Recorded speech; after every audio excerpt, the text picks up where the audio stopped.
يا احمد 5 طن في اليوم مش كده؟ ايوه يا فندم. 5 طن في اليوم مش 5 كده؟ طن للساعة يا فندم. في الساعة. ده انت بتشتغل كام 5 ساعة طن طيب؟ للساعة يعني طيب 40 طن. 40 طن يوميا. يعني 8 ساعات بس. بتشتغل 8 ساعات بس. 8 ساعات يا فندم. عايز تشتغل اكتر من كده ولا مش محتاج؟ 8 ساعات يا فندم. طب انت محتاج تشتغل اكتر من كده يا محمد؟ ان شاء الله يا فندم طول ما انت قول يا احمد مش كده؟ احمد عنتر. حضرتك داعم لينا للصناعة. طب بقول لك يا احمد، شو اتكلم معايا كده زي ما بكلمك. المبادرات اللي بتقدمها سيادتك؟ ما فيش مبادرات ولا بتاع، خليك في اللي في دماغك. كلمني باللي في دماغك، ما اسمعش حد ولا اللي بيبص لك ده. كلمني في اللي في دماغك. مبادرات ايه وبتاع ايه؟ احنا عملنا حاجه لسه؟ تمام يا فندم مع يا سيادتك. احمد استنى. بقول لك ايه، كم واحد شغال عندك؟ رب ربنا يقويك يا فندم. ما ترد يا انا شغالين معايا انا عارف بتاع انا عارف.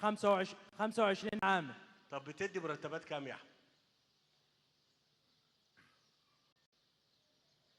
من 3000 ونص الى 7000. ما شاء الله كويس قوي. طب انت غليته العلف ليه بقى يا احمد؟ ما كرتونه البيت غليت. لا انا العلف عندي يا فندم رخيص انا.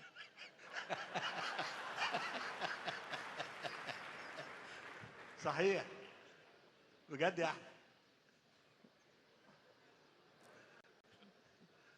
بجد يا فندم طول انا شغال اعلاف مواشي حلاب وتسمين.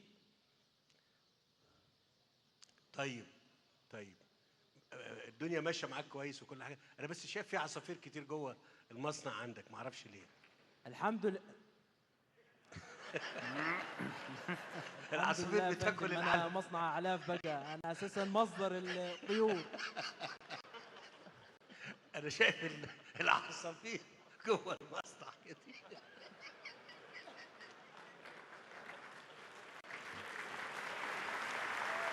مصنع اعلاف بقى يا فندم.